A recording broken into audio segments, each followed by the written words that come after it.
UFC 296 is at the weekend, and we are here to break down the full card, give it a full preview, what we think is going to happen, and what might be next for the fighters. Joined by Ben. Ben, how are we? I'm good, thank you very Looking much. forward to the weekend? Yeah, I am, yeah. It's gonna be good. Obviously the main event is what's drawing people. I want to start with, obviously, the first question people are asking. Do you think Colby's deserving of this? Yeah, I think so. I think if you're the backup to any fight, especially a backup to a title fight, he was the backup to Kamaru Usman against Leon Edwards, so that automatically means that he is the next in line. So yeah, I think he's deserving of it. Bilal Muhammad is the backup for this one. So you think Bilal should be next for the winner of this fight? Yep, that's how it works. The backup is the most coveted spot, apart from obviously being in the fight. I feel like, I don't know, because I see what you're saying about the backup. It is, once you're the backup, like Brandon Moreno is the backup for the weekend for Pantoja Royval, and he's already got a fight booked. So like there is fighters who have, I think the UFC, I think they played it very well, to be honest with you. Like they called Colby in like a week and a half notice for the backup, and now they kind of use it as, oh well, he weighed in, he should be next, even though he was inactive for a year and a half. Leon's been active, man. Leon's been active. It's a tough stylistic fight, this, because it's different and similar to Usman in ways of, like, Colby does. There's no secret. He's going to go in and wrestle. He's not going to stand. He's not stupid. He may be annoying on the mic, but like he is very good. He's epic on the mic. He's very good on the mic. He will have a field day at this press conference. He is class. Sell this fight so good. He will. Like he's done a big. He was like ghosted for like a year and a half, and then as soon as this fight got announced, he did his media tour. But he'll have a field day at this press conference. I don't really see it getting into Leon's head, though, to be honest with you. I just think he's calm. He's probably. I don't know if Colby. He's confident, but Leon's got this next level confidence. Like Colby lost to Usman twice. Leon beat Usman twice. And you can argue the first fight he was losing, whatever. But at the end of the day, he got the hand raised. I don't know. It's just. I think Colby will win, though. That's the thing. Like, I looked at the Usman third fight recently, and it was slow. It was so slow. Like, Leon was taking his time, picking his shots. Usman gave him that time. I just don't think Colby's going to give it to him. He will be not... Because this is it. There's a good chance, I think, Colby retires if he loses. This could be his last fight. Because, like, he's fought for 2 undisputed and an interim. So this is his 4th title fight, if you're including the interim. 3rd undisputed. It's rare people get 1. He's getting 3 off what, maybe 1 win each time.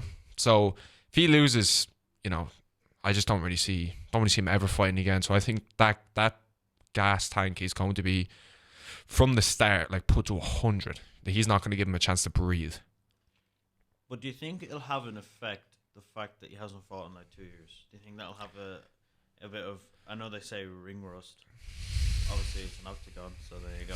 But do you think Colby will have a little bit of trouble getting into the rhythm of fighting again in such a big area? Maybe, yeah. It is definitely something that is not going to be on his side. Like Leon's been active, I think, since he fought Nate, then he was meant to fight Masvidal, he pulled out, but he's been in camp. He's meant to fight Hamza how many times? Fought Usman, so he's been active. That's only going to play into his advantage. But I do think Colby's, like, whenever you see him on Instagram, he's never out of shape. I feel like he's always ready to go. Yeah, like it's definitely not going to play into his, and he's what, 36 now. So, but I do think if you're a Leon fan and you rewatch that Usman third fight, like those body kicks are the key. I think they're literally the ticket to this fight.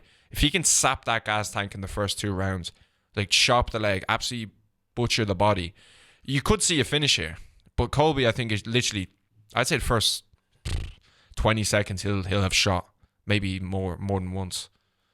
Do you think, just on a different level, I suppose, do you think Leon Edwards' kick against Kamaru Usman was the greatest knockout? 100%. That timing, like even when Rogan was like, oh, he's finished, DC and Rogan were like, oh, he's finished, but Anik was like, not yet, like he's not built, he's built different than that. This second, bang, out cold. And even the headshot, like, and Usman at the time, Dana was like, that's one of the greatest fighters of all time. Now, he was winning the fight, but I think if you're looking at the way he knocked him out, how he knocked him out, when he knocked him out as well, it was what, 2 minutes left, 3-1 down. Yeah, 100% greatest. Do you think he's greatest knockout ever? I'm not too sure. Well, what would you have as? I'm not too sure. I think aesthetically, Dan Henderson against Michael Bisping is quite good. Oh yeah, that was a brilliant knockout. That was a Actually, really yeah, good knockout. that was quality. Yeah. But for the meaning of what happened, he was 3-1 down, Yeah, arguably 4-0 down yeah. in a world title fight, and then he just kicks his head off. Literally booted him into the stand. Literally booted him to win the belt. I do think Colby's striking's underrated. I think like he didn't really finish Woodley actually, but he's got good hands. But the thing is, people are like, oh, he's pillow hands, but I think that's true. But he puts about maybe 50 to 60% in each shot, just touching you. He just keeps touching you. He's not trying to knock you out with a one hit like an Ngannou.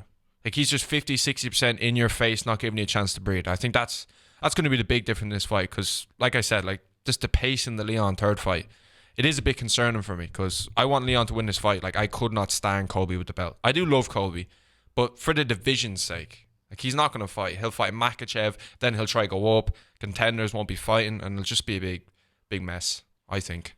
So, if someone was to put a gun to your head this evening and said, Brian, who's winning the fight? Who are you going with? I'm going Colby 49-46, 48-47. Decision. I think he's going to get it done. Unfortunately. So we go now to the co-main of that of UFC 296, and you have Alexander Pantoja against Brandon Royval. Big rematch. This is quite a tasty fight. Quite tasty is right. These boys don't like leaving it to the judges. Royval he's literally gone on a record saying like, I'm going to gas myself out to try get you out of there, and if I drown with you, I can look back and say I gave it everything. That Pantoja Moreno fight, I still say it, one of the greatest fights I've ever seen. Two absolute dogs. Now this is a rematch, and Pantoja did make work of him in the first fight. So you kind of like you can't. It is making sense to pick Pantoja in this fight. He's coming off that Moreno win, an absolute war. I picked him in the Moreno fight, but I did think like he gets great back positions. Like these two are most dangerous on the ground, but I do think Royval has an advantage on the feet. He's won his last few by knockout. You know, like he just goes at you, and it is his first. The problem I have with I want Royval to win, but it's 5 rounds, and he's never gone 5. And the way he fights, he's like McGregor. He's a round or two fighter. If this gets into the 4th and the 5th, I think Pantoja's taken over. Do you think Alexander Pantoja is one of the most underrated UFC champions? 100%. I'd say the most underrated. He's so good. Like his only losses, Askar Askarov was undefeated at the time, but he beat Royval, he beat Kai Kara France. That was in the Ultimate Fighter, but he still won. Beat Moreno, beat Alex Perez first round submission. Like he is so good. And I did a champions list at the start of the year. I had Pantoja as my flyweight champion. So for bragging rights, a little bit I hope he wins, but I do hope Royval gets it done. So then you have the third fight off the main event. You have the return, shall we say, for the people that are listening. We have the fingers going up because it is the return of the Wonder Boy Thompson against Shavkat Rakhmonov. Who big fight. Joe Rogan said after his previous fight that he is the next contender for the belt. What is your thoughts on that? I think if Shavkat gets this done, I think him and Bilal need to fight.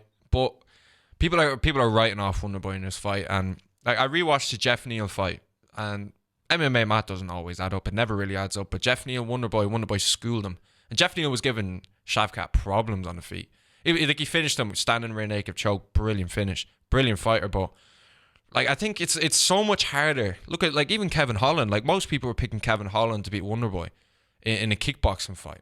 Like it's impossible. He's the greatest striker in the sport. Like he's so good. I think he's like 80-something and 0 in kickboxing. He's unreal. And to close the distance, which Shavkat is going to have to do, get him in the clinch, get him up against the fence. I think if he does, I think Wonder Boy's in for a terrible night. But it's actually doing that is the problem. Because you come close to him, it's a spinning back kick to the body, it's a leg kick, he's going high with a head kick. Shavkat is definitely the favourite for a reason, but I think Wonder Boy has a lot better chance than people think. Would not be surprised if he gets this one done. But I think, I'll go with Shavkat. What about you? You going with Shavkat or Wonderboy? My heart wants Wonderboy, but you going with Shavkat? but I think Shavkat. Yeah, no, it is a sensible pick now. To be fair, yeah. Yeah, I think Shavkat just on an upward trajectory. Number one contender fight? No, You don't think so? No. I think Bilal's next. Do you think the winner will fight Bilal? I don't think Wonderboy, because Wonderboy lost to Bilal. But even Dana's come out and say, like, Bilal, if he weighs in, like, he should be next for the belt, unfortunately. Just get him out of the way. Get that fight out of the way. Let him on. But I was hoping Shavkat versus Bilal would happen. But then again, Bilal did turn down Usman, which is the ticket. It's a number one contender fight. Literally, if you beat Usman, you're fighting for the belt. Unless you're Hamzat, but you're fighting for the belt. So maybe the UFC are like, look, mate, we gave you your chance and you didn't take it. But Bilal did take Gilbert Burns on 2 weeks' notice. So you got to put some respect on his name. He has a great resume. Damian Maia, Gilbert Burns, Wonderboy. So Brady as well. Brady was undefeated at the time. So you got to put some respect on his name. But I just don't want to see him fight for the belt. Next is Tony Ferguson, Paddy Pimblett. Now, The big one. Kind of like the 100%. casuals match. It's the people's main event. It's the people's main event. Tony Ferguson, the legend, the Hall of Famer. He will be a Hall of Famer. 100%. Against Paddy Pimblett, who Quite controversial nowadays. quite controversial, and also I think most people have seen through it now. He's quite overrated. 100%. So, where's your stance on this fight? I think if Paddy doesn't win, it's a bit of a, like, if you can't beat Tony, like, what are you going to do? Because lightweight is so stacked. Like, Drew Dober and Moicano just got booked for January or February or something like that. And they're two who are not going to reach a top 5, but are killers in the top 10. So if Paddy can't beat Tony, I think he's 0-6 in his last 6. Like, he's getting finished. Like, if you can't beat Tony, it's just, what you doing? Like, you're all talk at that point. Like, the Jared Gordon fight, like, I thought Jared won, but it was a close fight all the same. You know, it wasn't, people were screaming like it was the worst robbery of all time. I don't think that, but I do think Jared won. But the thing is, with Tony training with Goggins, I think that's a bit stupid, but I'm going to go with Pimblett. I'm going to go with Pimblett by submission, second round. I actually think Tony's going to win. Really, yeah? What? I think training with Goggins is going to change this man. Do you think he'll just be completely overtrained? No. But cardio was never the problem. Yeah, I know. I know his chin is starting to go. Yeah. But I just think Tony will do it. I don't think Paddy's ever has come up or will come up against someone like Tony. That's true. Very true, yeah. This guy is not going to sit down. He's going to keep fighting. Yeah. 3 rounds as well. Yeah, that's true. I think, maybe 2-1. So you going with 29-28 Tony? Yeah. I respect. Okay. You see how much of a casual I am saying 2-1. Here we are.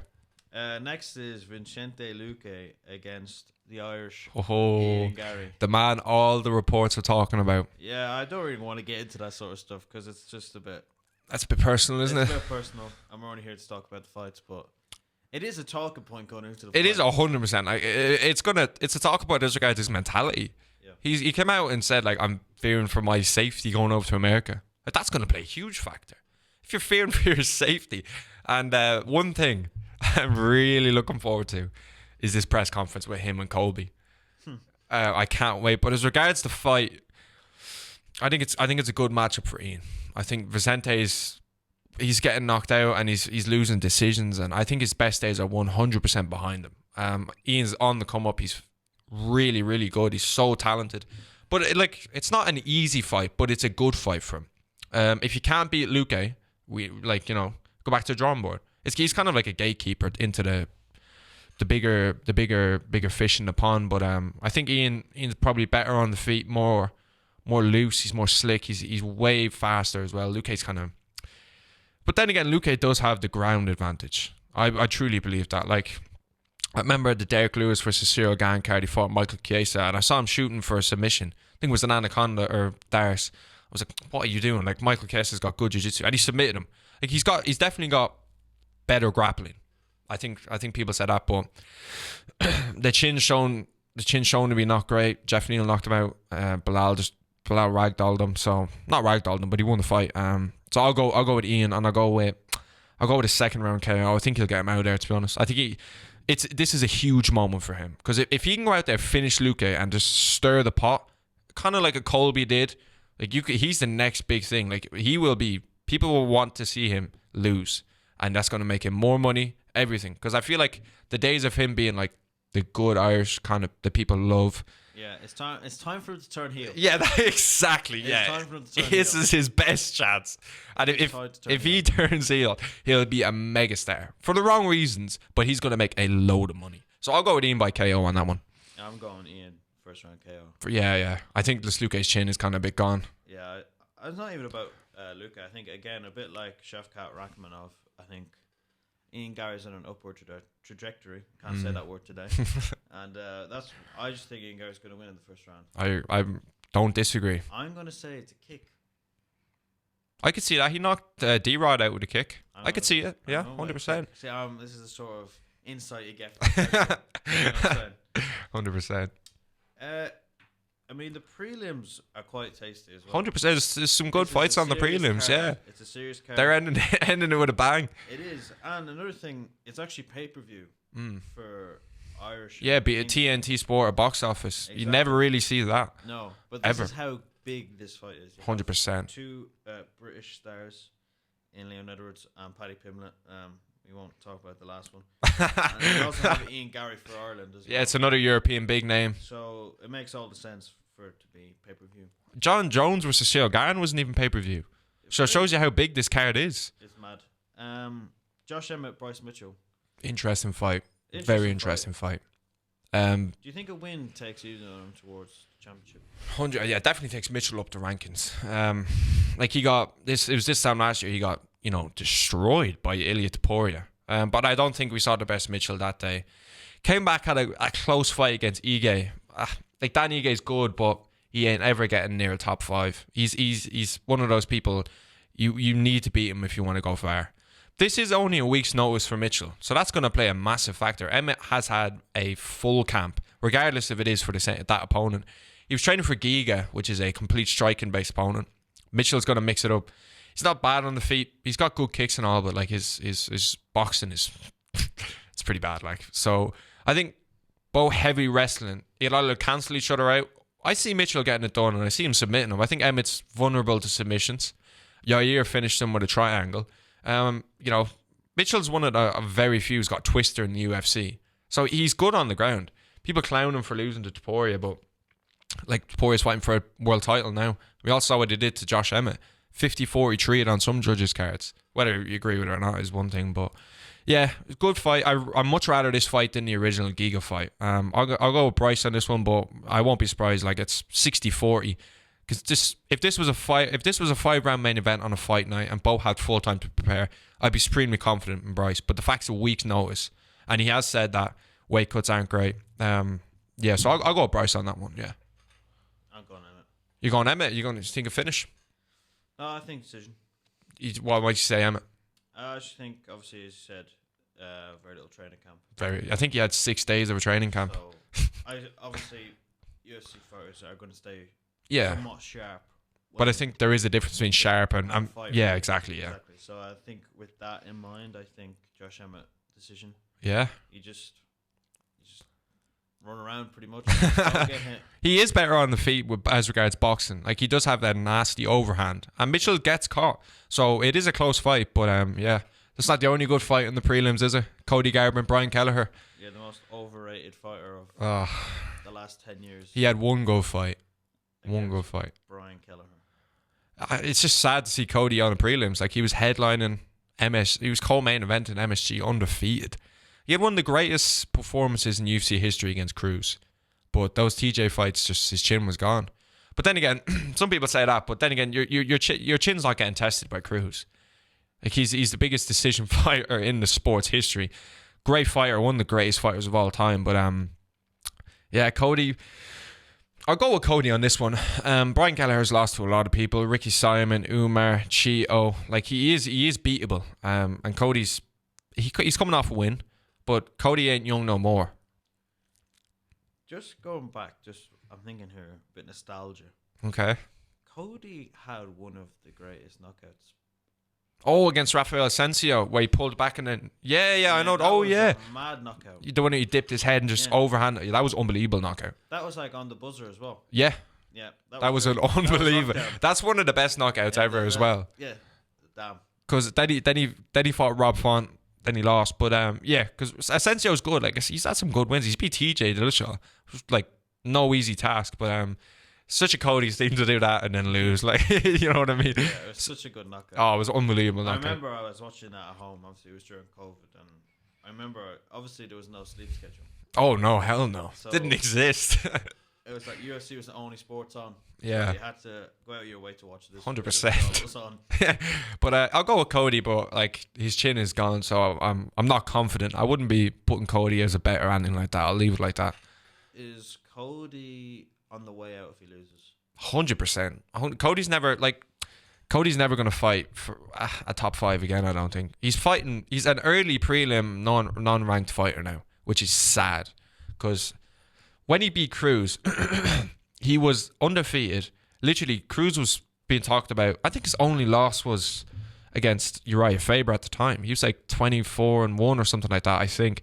So when he fought Cruz, he was talked about the next big thing, undefeated. He was 25, just destroyed him. Like he's got unreal boxing, but if Cody loses to Brian Kelleher, then like in fairness, he's losing to some great people, but Rob Font, Pedro Munoz, he's not that great, but like he's losing to people that are always going to be in the top 5. They're in main events. They're on pay-per-views. But losing to Brian Kelleher is like you really need to look at your career at that point, I think. Yeah, so that's pretty much it. That's a good preview for you. Good preview. I'll go. So I'll go Colby. I'll go Shavkat. Or Bryce. I'll go Ian, and I'll go Pantoja, and I'll go Paddy the Baddy Lad. They're my predictions. Can I get yours, Ben? All. I think Leon will beat Colby. I think Pantoja beats Royval. Rachmanov beats Wonderboy. Tony beats Paddy. I think obviously Ian Gary's going to beat Luke Kane. Then Cody beats... I'll go Cody. Yeah, Yeah, hurts my heart to say, but I'll go Cody. I could be the one we get wrong. Maybe I'd say Emmett beats Mitchell. All right, perfect. Thank you for all of listening. We'll see you next week with the review. Thank you.